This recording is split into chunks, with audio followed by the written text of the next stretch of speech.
What makes UD a special place are the faculty, among other things, and one of our longest-serving faculty members is Dr. Roger Eberts, and he has a lot of influence on your education because not only might you have had him in a class, but he's responsible for much of the shape of our curriculum. And so in that way, he continues to have an influence on all of you.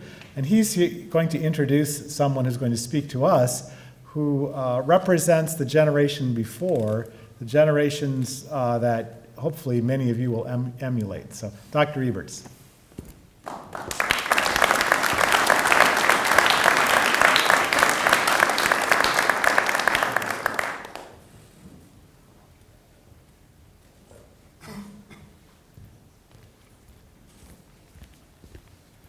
Thank you, Mark.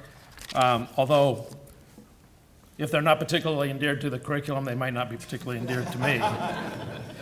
I have the pleasure of introducing a person who's become a good friend of mine, Eric Dickman, Dr. Eric Dickman.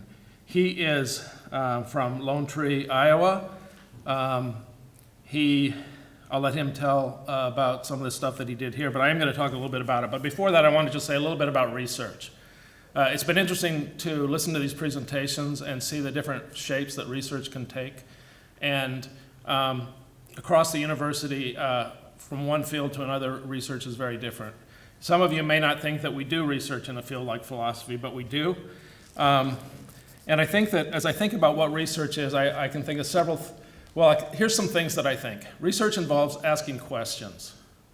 Whatever you're doing, whatever field you're doing research in, you're raising questions.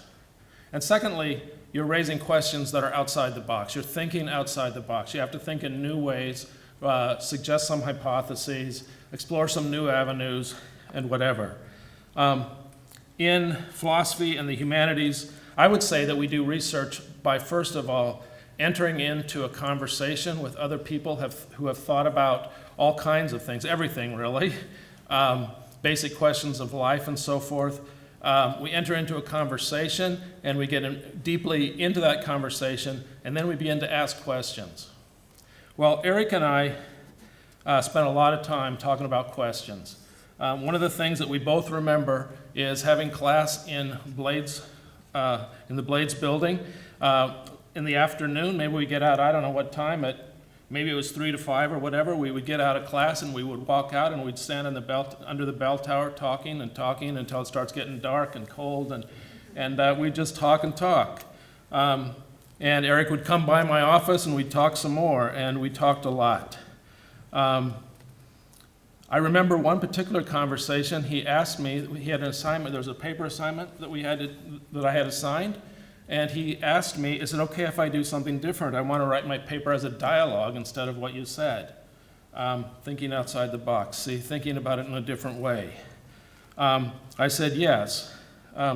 And by the way, maybe I shouldn't say this, but I think there's 2 ways to get a good grade on a paper. One is to do everything the teacher says, the instructor says. The other one is to write a really good paper.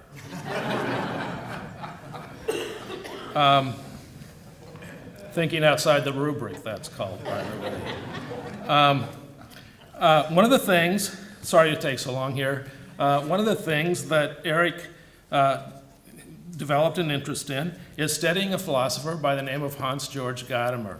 It happens that President Bullock wrote his dissertation on his PhD dissertation on the philosophy, part of the philosophy of Hans Georg Gadamer, and our Vice President for Academic Affairs, John Stewart, had also done some work with Gadamer, and Eric got to be interested in Gadamer. Well, I was trained in a whole different branch of philosophy called analytic philosophy, and I thought those German philosophers were garbage.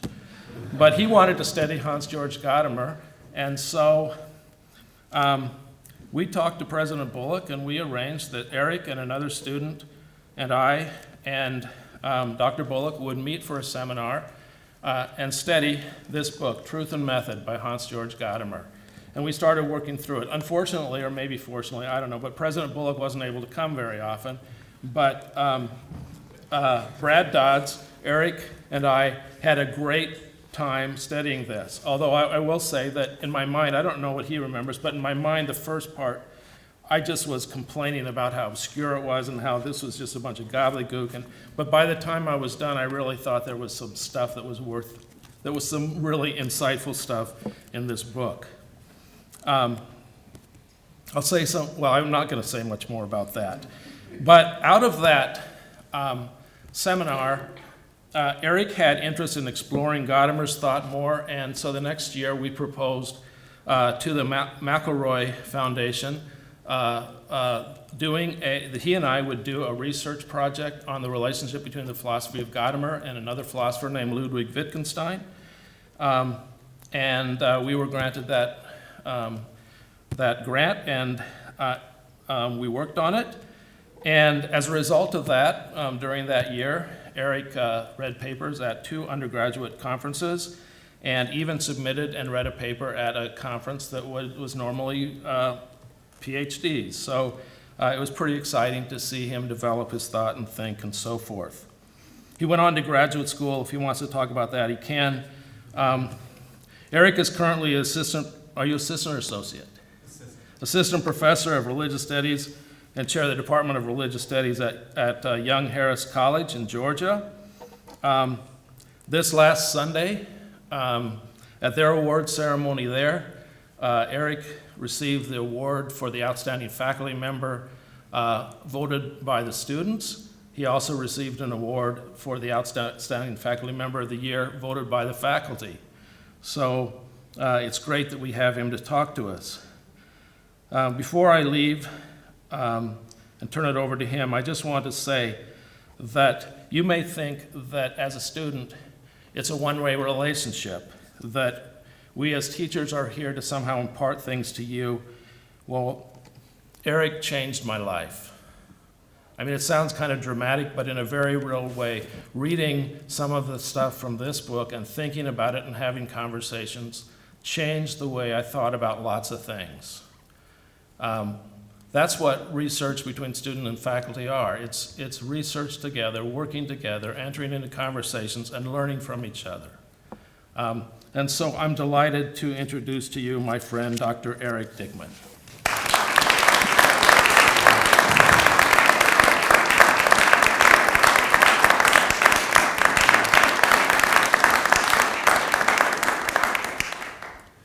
Hi. Let's just stand up for a second. We've been sitting for a long time. Let's take our back out. Yeah.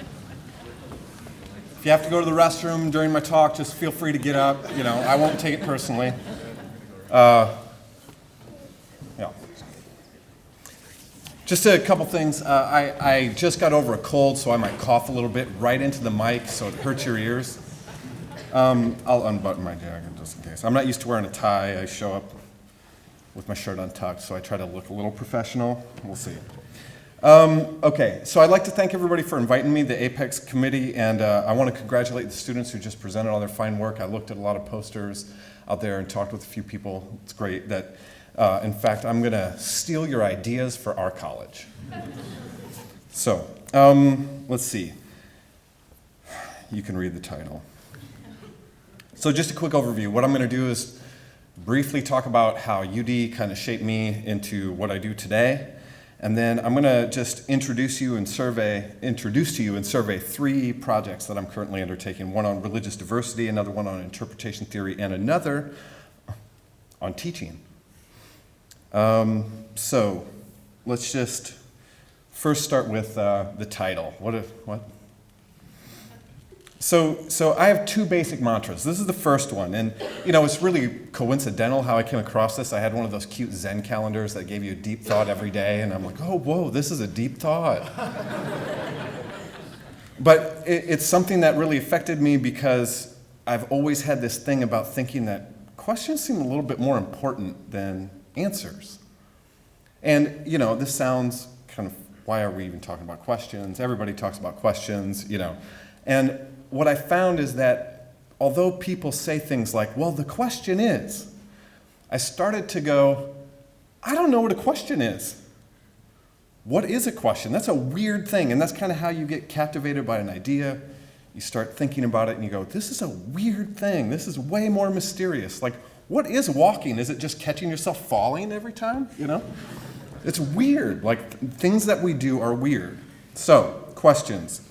So, what is it? Someone want to read that for me? Please? This is audience participation. There are no questions, there are no answers. If there are questions, then, of course, there are answers, but the final answer makes the question seem absurd. Thanks, Mom. Yeah, this is from John Cage. Anybody know who John Cage is? Yeah, look into him. He's very interesting. He has a song called 314, where a pianist gets up on stage for a concert, flips up his jacket, sits down at the piano, and puts his hands at the piano, sits there for 3 minutes and 14 seconds, gets up and walks away. It's a song. Now, this is from our guy Gadamer. This is the quotation that kind of finally settled me into what roles do questions play, because I want to know what language is really in the end and what meaning is. Like, what's meaningful? What is the meaning of my life? Well, if meaning is actually a product of sentences, then life has no meaning because life is not a sentence. All right, so would someone read this one for me? Someone else, not my mom. To understand a question is to ask it, but to understand meaning is to understand it as an answer to a question. Yeah. So if we walk around going, what is meaning? Like, what does this work of art mean? What does my life mean? But we're not asking, we're not asking the right question. We're not going to understand the meaning. Like, so questions we ask, that's fine. But then the answer to that question is what we understand. You're going to see this thing kind of inform all that other stuff that I'm kind of going to talk about. Religious diversity, interpretation, and teaching. Okay. So I'm a professor at Young Harris College, which is in the Appalachian mountain range right at the north area of Georgia, and there's bears that walk on my front porch. There weren't bears here. So I was a student, I was an advisee of Roger Ebert's. I remember my first class very distinctly. It was technically called not philosophy and theology, it was called philosophy and Christianity, whatever. In that class, I remember very vibrantly, it was the first time that I ever became aware of language as language. We were sitting there talking about some idea, basically postmodernism, but if you don't know about it, it doesn't matter. And suddenly, it sounded like they were just birds chirping. I just did not understand what they were saying, and I'm going, oh, that's what language is. It's like they thought they were making sense to me, but I couldn't follow anymore. It was just noise. And so then you can track syntax and sound rather than what does this word mean on top of it. Like you can track signs rather than understand the meaning of those signs. That was weird. It was like I was on, never mind. I talk about altered states of consciousness with students, and I say, it's one thing to use a chemical stimulant, like tripping on acid or booze, whatever, but it's another thing to get an altered state of consciousness from an idea. That's interesting. Okay, anyway, my last class was on a philosophical theology too, so I'm still doing the same thing, whatever. I recently did a publication on language, and Roger and I got to do a McElroy faculty research grant on language.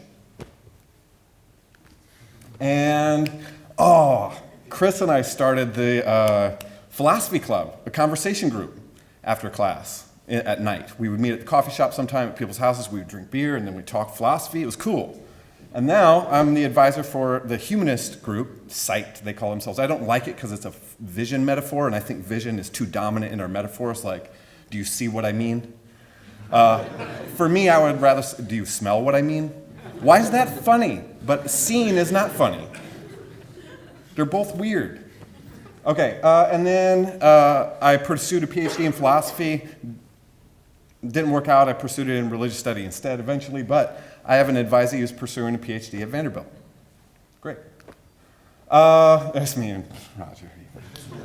Two more things. We had a great independent study. I already told you about it, so I won't even go into it, but he was very patient. He let me talk with him all the time after class for hours, and then I would come to his office hours. And so really what I think changed his life when he said that is just I annoyed him infinitely into just, I don't like, all right, whatever. All right. So, and then I want to give props to a bunch of people. These are professors that I worked with and fellow students. You can just read it. Okay, that's enough time. 3 projects. I'm going to try to go a little fast, but if you can't follow, you can interrupt. I'm kind of not looking at you, if you noticed, like I can't actually see you. So you know how you're supposed to picture people naked when you give a speech? It's like I just don't look at people as I talk, so anyway, all right. So look, we have this issue of religious diversity. Let's name as many religions as you can off the top of your head. Just shout them out. Name as many religions as you can. Islam, Hinduism, Taoism, Buddhism, Sikh, yes. Christianity, Pastafarianism, great. Is that it? Are we done? Mormonism, sure. Yeah, Zoroastrianism. Anything else? Judaism, yes. So, and then we can get into, minute details of, sex within these different traditions. We can also ask this question, what about humanism? Or we could say atheism, but technically that's a category mistake. But atheism, does that count? Sure, relative to it being a view of the world where you make certain assumptions, okay? So we're going to include that as part of our issue of religious diversity. And what I want to just glance at is, okay, we live under the condition of the fact that there's more than one religion, and no matter how smart you are, there's other smart people that have a different worldview than you, and if you walk around thinking they're an idiot, I'm going to call you an idiot too, because that's just arrogance. What are you going to do to respond well to religious diversity? Thoughtfully, responsibly. Okay, so that's kind of the question here. And I want to suggest that it's about transitioning from assertions to questions. Ta-da! And more importantly, sharing questions. And whose questions are you going to share? Theirs or yours? Okay? So this is what I'm working through. So what are our options for response to religious diversity? There's a bunch of philosophical responses which have to do with truth claims of religions. So the first response is exclusivism, meaning my claims are true, and you have to believe them in order to realize ultimate fulfillment. And I say ultimate fulfillment rather than salvation because not all religions believe that there's something that you need to be saved from, like humanism or Zen, okay? Second, inclusivism, meaning my religion is true, but it's so powerful that you don't have to believe it in order to receive its benefits. Karl Rahner called people anonymous Christians. They're Christian, but they just don't know it. Okay? That's interesting. It sounds charitable, but it's kind of saying they're too stupid to know better. And then there's pluralism. This one's interesting. People often get it wrong, but basically it's illustrated by this idea of the elephant and the blind man. So imagine that there's this elephant, there's a bunch of blind people looking around, and all of a sudden they start touching parts of it. One's touching the leg and says, it's a tree, and another one touches the tail and says, it's a rope, and another one touches the tusk and say, it's a plow. So all of them have a limited perspective, and from their perspective, fine, they have a part of the picture, but they don't have the whole elephant, so they're all right and wrong at the same time.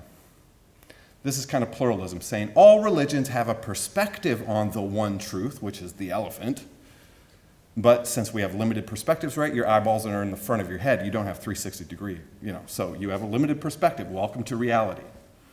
You don't get the whole truth. That's pluralism. So they all are limited perspectives. And, excuse me. I told you I had a cold. I knew I was going to do that. Don't want to. All right. Practical responses. Instead, what we can do is forget truth. Let's talk about use. I'm going to embrace religion. How many of you have a dream catcher? How many of you have ever done yoga? Yeah. You start accumulating pieces of different religions and incorporating them into your lifestyle. Like how many of you celebrate Christmas with a tree?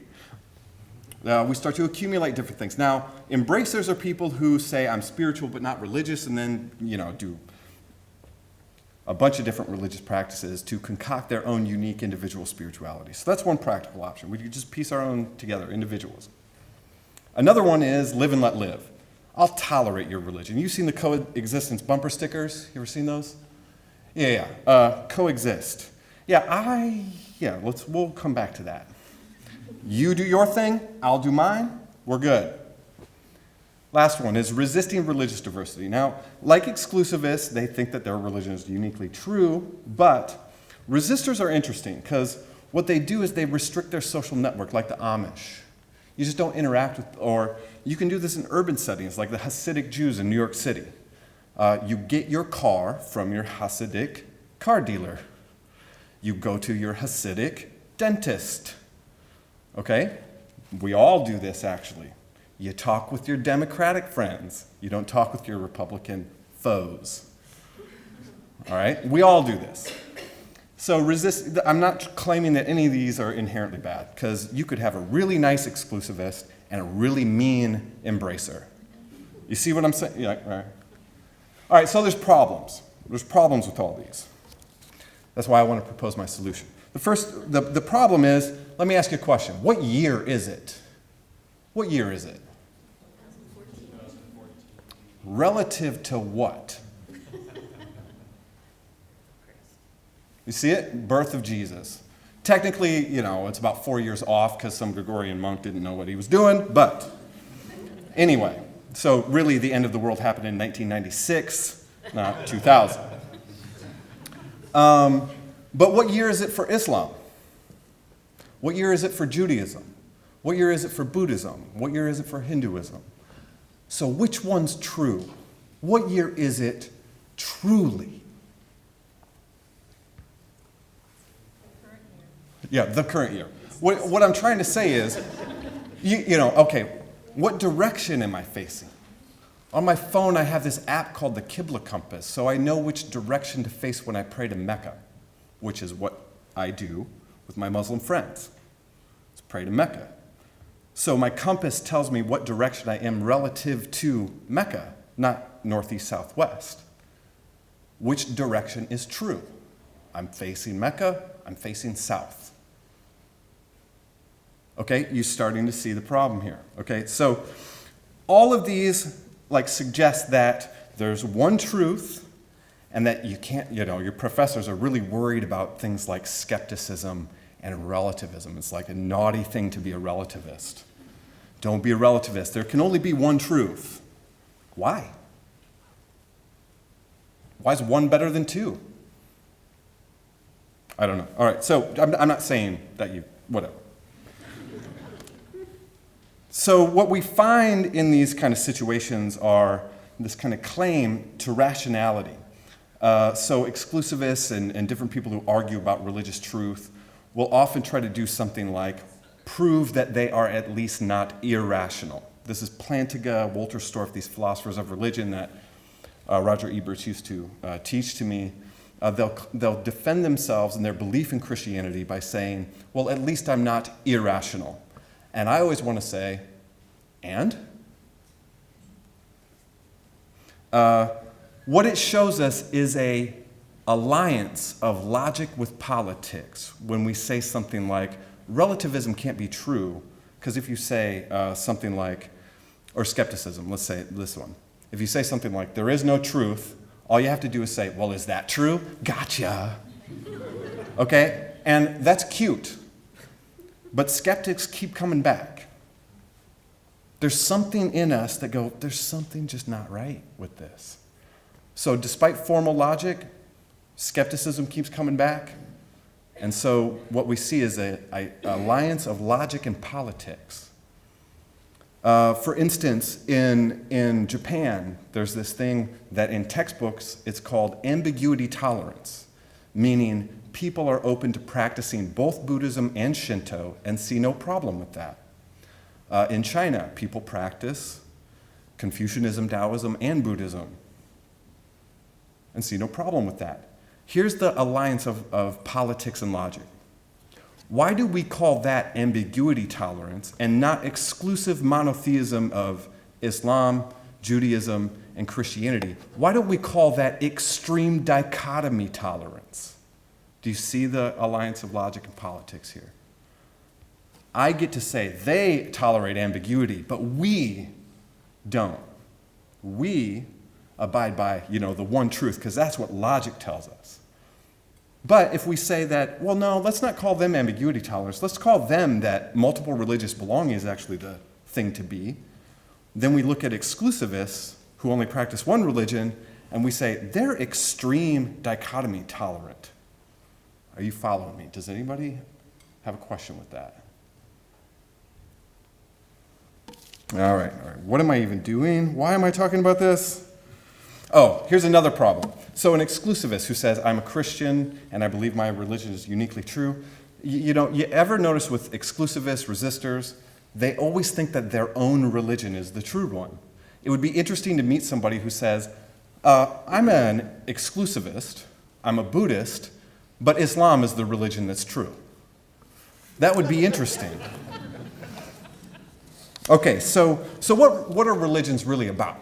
Are they about truth? I'm not convinced. It seems that religions are about transformative experiences, like being healed. Okay, so let's get over these claims. So instead of doing those things, let's promote interreligious dialogue instead. But even interreligious dialogue is worrisome because what we start to do is say things like, I'm just trying to get you to ask my questions. Then I can supply you with my answer. So first, if we're going to do interreligious dialogue instead of apologetics, let's do switching from assertions to questions. So we're back to our mantra. To understand a question is to ask it. To understand meaning is to understand it as a question. Answer to a question. But let's go a little bit farther here. We don't understand other people. We understand what they say. If you treat someone as a topic of conversation, you've just objectified them, and they're no longer in dialogue with you. You listen to what they say, not you understand. So casually speaking, we'll say things, I understand you. Oh, I get you. No, I get what you're saying.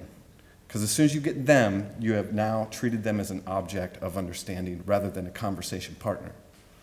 So if you go, I want to know what Buddhists believe, they are not legitimate conversation partners anymore. They are the topic of conversation. Do you see it?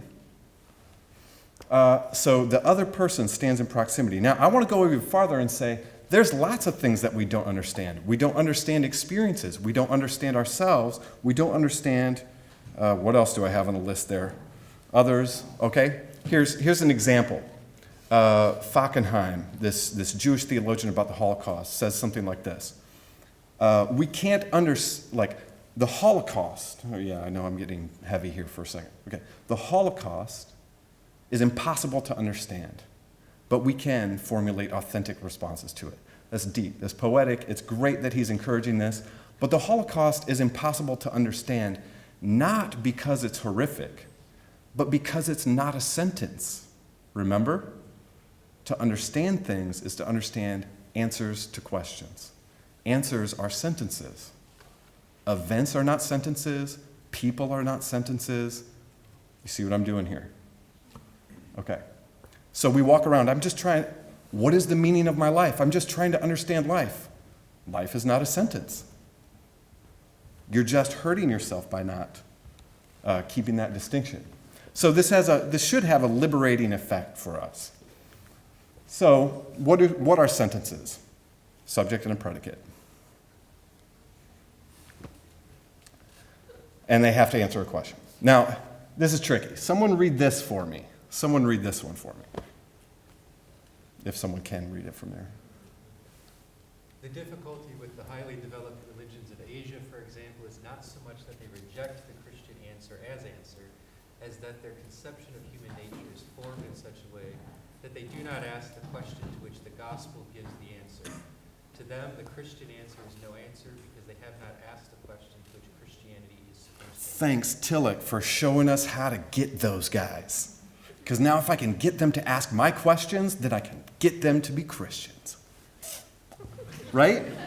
Okay, so this is an evangelical strategy. That's not what I'm interested in promoting interreligious dialogue.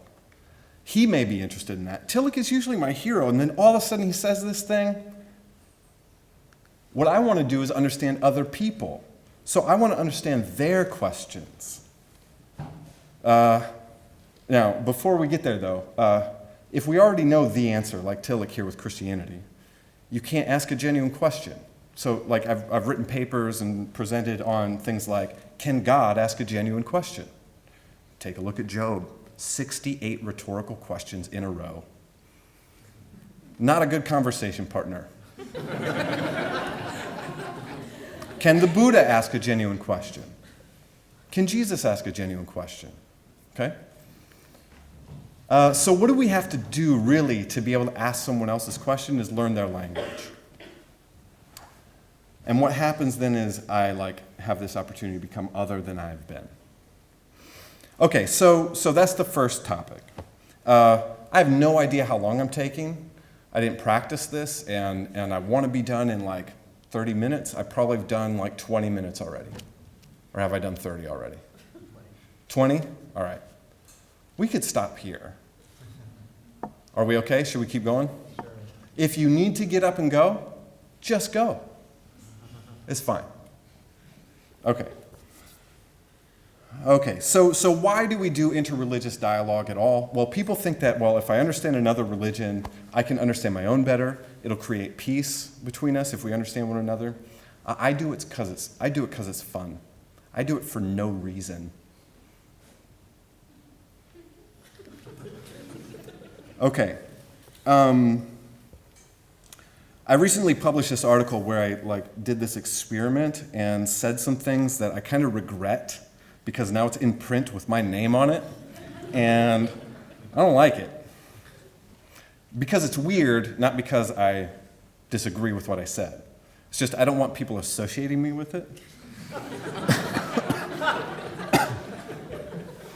Okay, so I got caught up in this fascinating idea, but I'll tell you about it in a second. To set it up, it's a response to this guy, Wolterstorff, who claims that he wants to defend philosophically the idea that God speaks to us through the Bible. I can get behind that. I think that too. But when I read his argument, I'm like, yeah, I don't think that. I think something different. So I switched it a little bit and said, how do we get something different out of the same book? You ever read the same book twice and got something totally different? And you're like, what? Has anybody had that experience? Yes, okay, good. Whew. I was worried for a second. Okay, so this Wolterstorff guy, look, here's what I'm going to go through quick. This idea of text, writing, speaking, can books listen? This is where it's weird. Why would I ask that question? That's weird. And then theological implications. So this guy, Wolterstorff, dismisses my group, this Gadamer guy, by saying, look, Gadamer promotes this interpretation of artifacts, things. What I do when I promote interpretation of the Bible is I engage with a person, the author. Okay, so I disagree with that. Gadamer and I engage with people. We don't just work on artifacts. So we got to make this distinction when we're talking about a text. There's a difference between a book, those things that sit on shelves, and a work, what it is that is happening when you're reading. How many of you have seen a pop-up book before? Okay, so pop-up books are just training wheels for what we do when we read a book. Like Harry Potter, right? You could see him in your imagination, kind of. And then you see the movie and you're like, that's not how I pictured him. Right? That's the pop-up book. We just don't need the training wheels of cardboard. There's this thing called the world of the text, and that's what a work does. It opens up this pop-up book without having to have the cardboard for us, right? The training wheels. Okay, but there's this person who's speaking it to you. And it's the narrative voice is what we call it in literary analysis or narratology. The narrative voice. Who is that? I want to know. Who's speaking to me when you say something like, oh, that really speaks to me. Or God speaks to me through the Bible. Okay? Is it God behind the book or is it God in front of the work? part of the pop-up book. Okay? So, I'm going to zoom through this. We don't need to talk about it. Okay, so I want to claim that texts listen. That not only is there a speaker in there, that speaker I have a dialogue with over time, and that speaker, that little gnome inside the book, the pop-up book, all right, listens to what I have to say in response and then changes what they say to me. And then I go, oh, I just got something different out of the book because of the conversation partner saying something different. That's what's weird. I don't want to be associated. I don't want to walk around saying, yeah, I published a book. I published an article where I made the claim, texts listen. Books listen to me. And people are, it took 2 years to get this published because people kept arguing with me saying, I don't buy your argument. Books don't listen. And I go, of course they don't. It's a book. They don't have ears. And they're like, well, why are you trying to say that? I said, because I'm making a metaphor. People say, that speaks to me. You've heard people say that, right? Well, follow the metaphor all the way through, and it gets me. You said that about artists before. Oh, they really get me. Yeah, they listen to me. They have something to say to me. We have a dialogue going on in the pop-up world. If we're going to step back and get out of the pop-up world and we explain what happens, of course, we've learned some more information, and then we operate on this artifact called a book, and we get something different out of it. Right? Okay, but I'm talking within the metaphor when we say, that speaks to me. And that's what Wolterstorff was talking about. God speaks to me, not something else. Okay, so how does it speak to us? Well, we speak it to ourselves. You read to yourself. So you have the reader and the one read to. Theological implications. So what does this mean? Which God speaks to me? The one behind the book or the one before the work? I say the one before the work. And it has to do with things about my theology that come from a way of understanding God. Will someone read this for me? The adult's God is revealed precisely through the void of the child's heaven. The conditions of the victims in a disordered world, that is to say, in a world where good does not triumph, is that of suffering. This condition reveals a God who renounces all aids to manifestation and appeals instead to the full maturity of the responsible individual. Remember, the reader responds, and then the text says something different to the reader. The full responsibility of the reader is what I'm kind of talking about here. The God behind the book let go. I wrote the book, you got it now, you got to read it. And then you read that dialogue and you have this God going over here. What am I talking about? Why would I talk about it this way? What I'm trying to say is we all don't believe in this white bearded guy in the sky, right? Like, who believes in that God, by the way? Just a couple of us. Okay, good. We've renounced the childhood understanding of God. Well, what's the mature understanding of God? Well, it may be different than what we thought it was. And there was this movement in the 1960s. Maybe you've heard of it.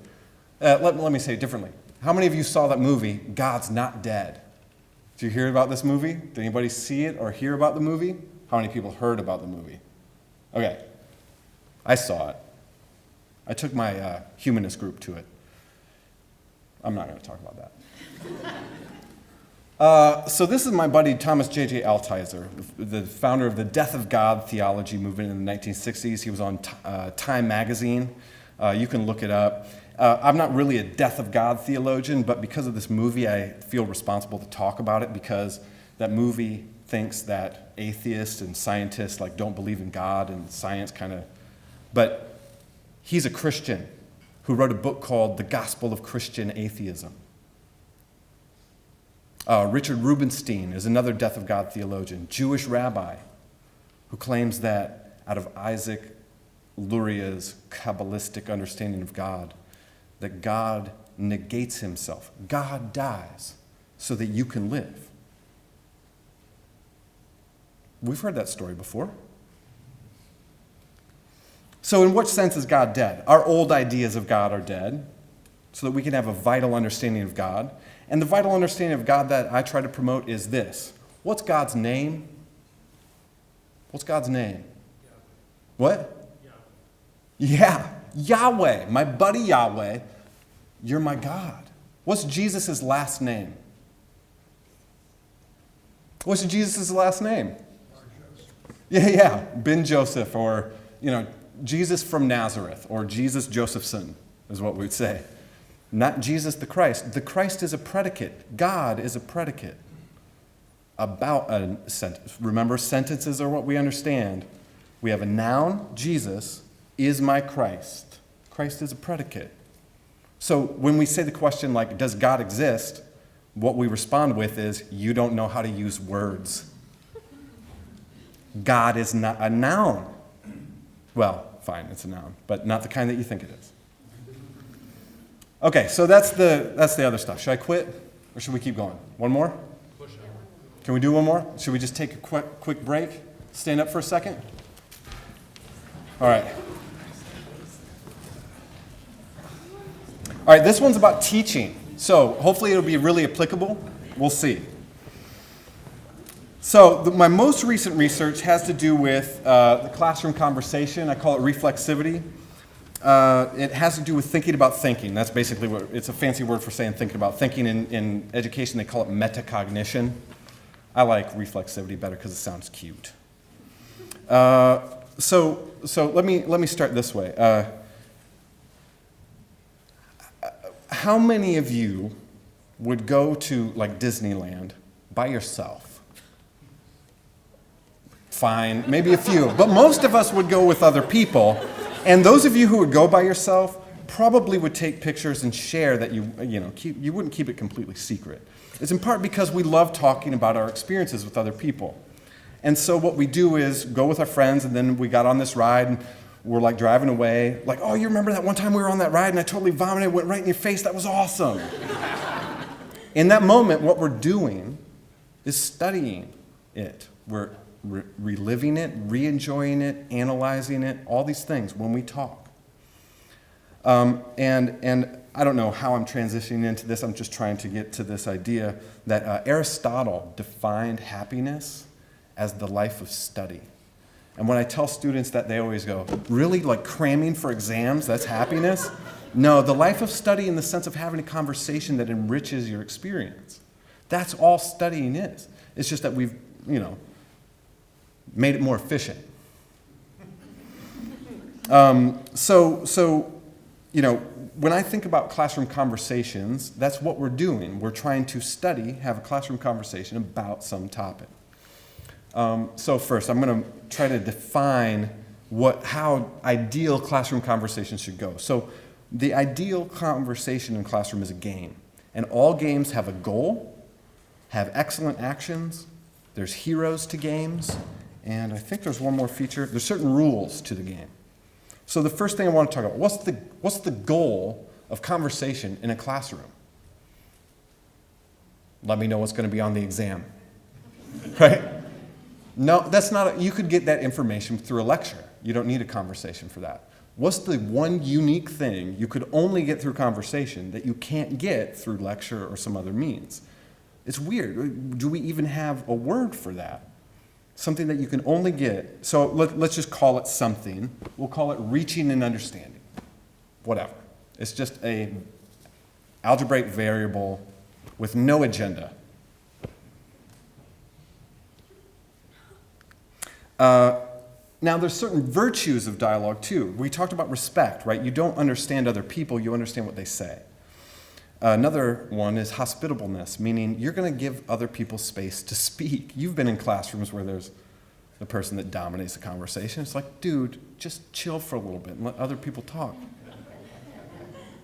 Okay? And then the last one is listening. Listening is a skill. And I think this is how I kind of say that texts listen, is because texts ask us questions. And questions are a way that we listen.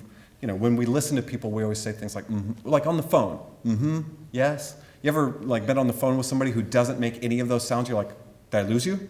Are you there? We listen by talking sometimes, and questions are one way that we do that. Okay, so we got to listen. Okay, here's a different thing. Games have a history, and often the history includes these heroes that kind of change the shape of the game. I always think of Michael Jordan, changed the shape of basketball in the late 80s. To such an extent that not only did players try to mimic his excellent skills at playing, they also started to imitate his idiosyncrasies, like sticking out his tongue while he shot, or putting his foot in a little bit when he so all these people started to look like him because he was so much the hero of basketball at the time.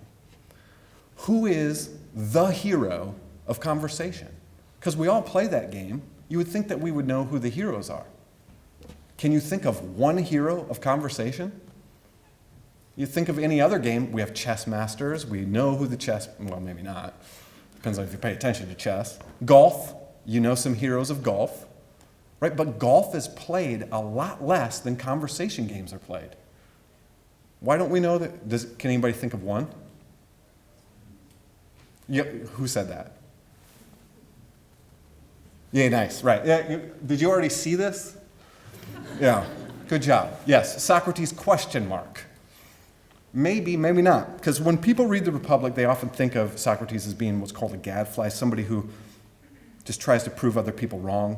When I told my grandpa I was going into philosophy, he said, oh, that's where people prove to other people that what they think is wrong, right? I go, that's a double-edged sword. No. And then I said he's wrong. And if I say yes, okay. So Socrates, if you read it, it sounds like he's like trying to dig into people. We have this thing now today that we call the Socratic method. And supposedly this is a good method of teaching. It's where people interrogate you when you make a claim to make you look foolish. That's basically what the Socratic method is. So not a good conversation partner if the Socratic method is, but when I read the Republic, I see this guy who's like a puppy that just wants to play with everything. He just hears an idea and can't help but want to talk about it all the way through to the bitter end, to the point where we walk away even more confused than before. That's a good conversation. You've all walked away from good conversation. You're like, that was a great conversation. I felt heard. We didn't get anywhere. And what's the point? There is no point. Okay, but people ruin the game. The spoil sport. This is from when I'm talking about the exact same thing I was talking about when I was here as an undergrad. Spoil sport. Think of seesaw. That's the game. Like, what's the point of seesaw? To get somewhere? Right? No, it's to reach this maximal, like, balance and flow. The flow state. You've heard of this. Or, I'm going to save it.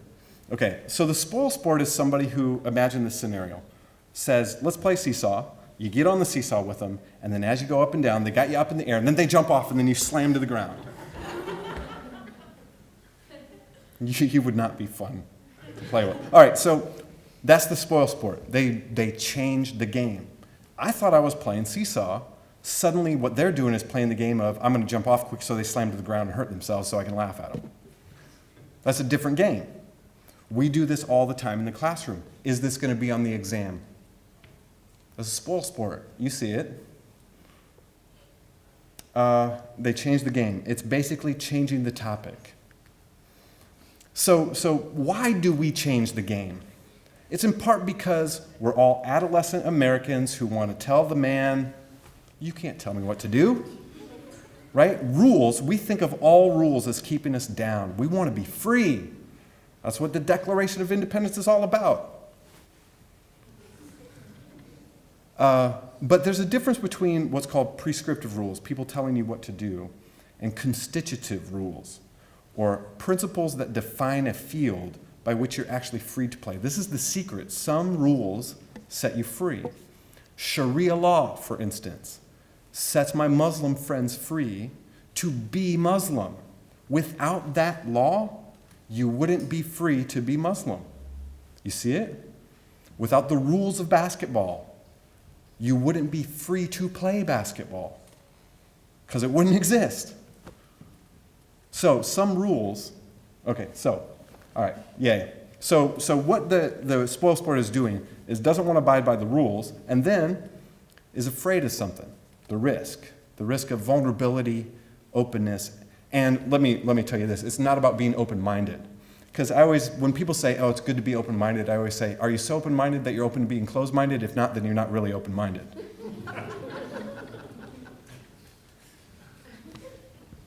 What we mean is we're willing to take somebody else's perspective seriously to the point where I might need to admit that I'm wrong. or I'm limited in my perspective. Almost done. One more. So you've heard of being in the zone. So let's get in the zone in the classroom. And here's what I think we should do, is make a distinction between two different kinds of questions. Interrogation, which one of our colleagues was researching, if you noticed the posters. Interrogative questions. Where are my car keys? They're over there. Great. What's on the exam? Got it. Done. To what I want to call, I don't know, surplus during questions. Ones that happen to you. They just occur to you. How do they occur to you? Because you're in the zone. How many of you have ever heard of being in the zone? How do you get in the zone in the classroom, right? Like in music, people are in the zone when they kind of disappear. They're not in the way. In sports, right? If somebody's in the zone, they're just going with the flow. How do you get in the flow in the classroom with the conversation? I think you let go and just let those questions start to occur to you. It's way more, it's like I'm promoting passivity. Socrates put it this way: you follow the winds of conversation wherever they blow. All right, so that's it.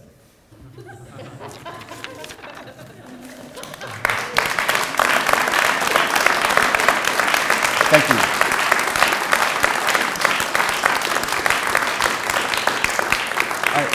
I assume we have time for questions, but I probably took up all the time and you're all tired of sitting there, so I don't know what happens next. But Anybody have questions? We can ask.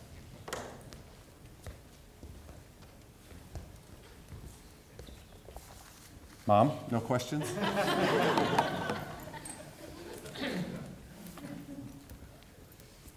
All right. What's the weirdest thing that's happened to you since you've been here, been back to UD? The weirdest thing? Yes.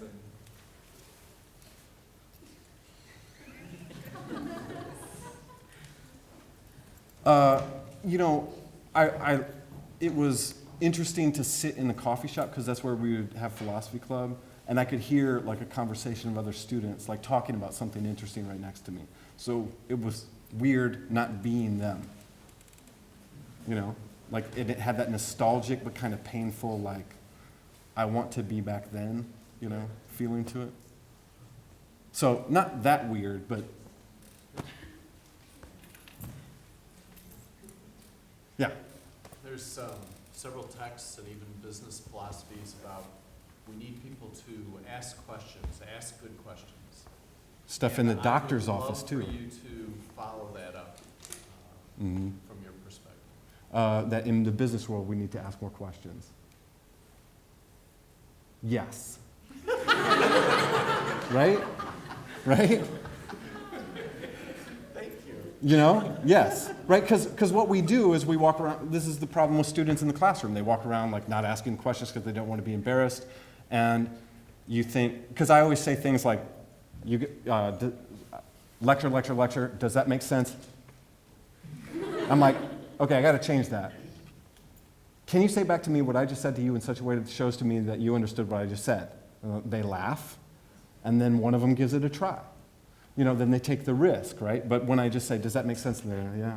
And then, like, no, you didn't understand. You're just we're all trying to fake our way. You're just trying to fake your way out of here, just like me. And so to encourage students to ask questions is risky because it exposes your vulnerability, it's embarrassing and all this kind of stuff. Same thing in the business world, right? If I look stupid, then I don't get the raise. So, how can we what's interesting though is the more questions you ask, if you can ask, helpful, constructive questions, it's amazing how many people have been fooled into thinking that I know a lot about what they're talking about because I've been able to ask them questions on the basis of what they're sharing with me. And they're like, oh, so you know a lot about boating. Nope, nothing. But on the basis of my listening and asking questions, they think that I know everything about it. It's weird. But same thing at the doctor's office. There's this new movement called Questions Are the Answer. It's a commercial series for going to the doctor's office that patients need to be asking their doctors more questions because they don't, the white coat is too authoritative, and so you kind of don't want to ask questions because you don't want to sound stupid or whatever it is. So everywhere we should be asking more questions. Why did you pull me over, police officer? No, I'm just kidding. I'm just kidding.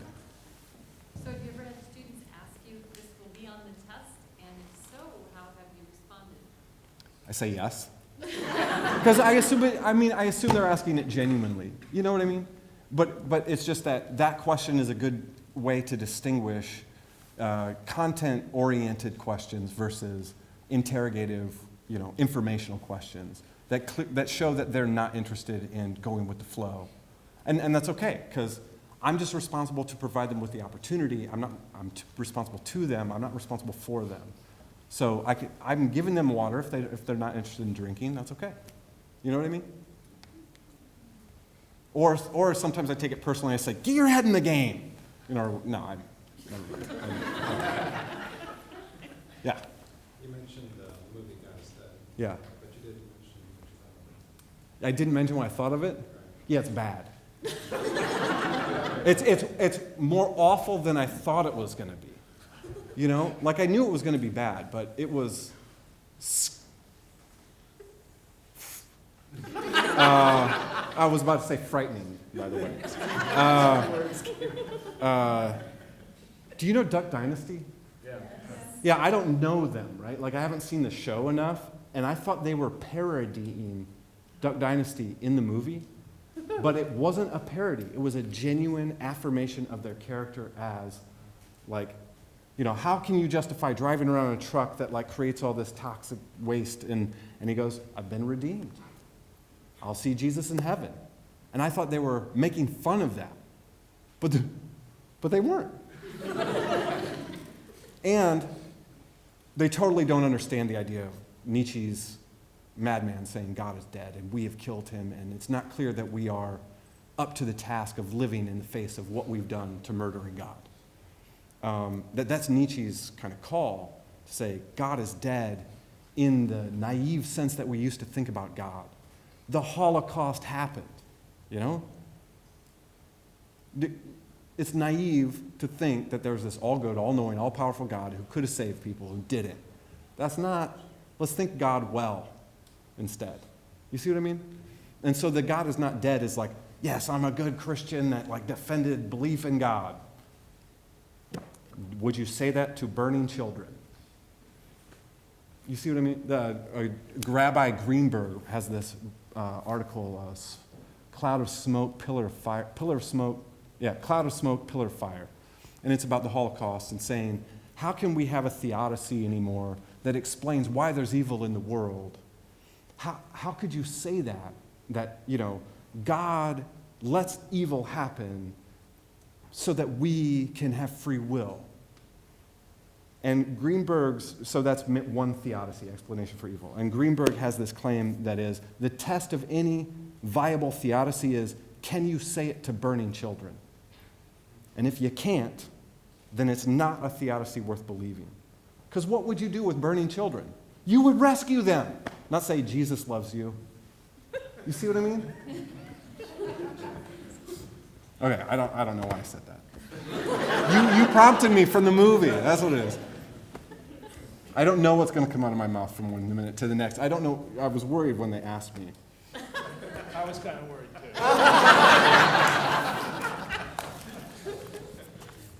Let's give Eric a hand. Yeah. Thanks.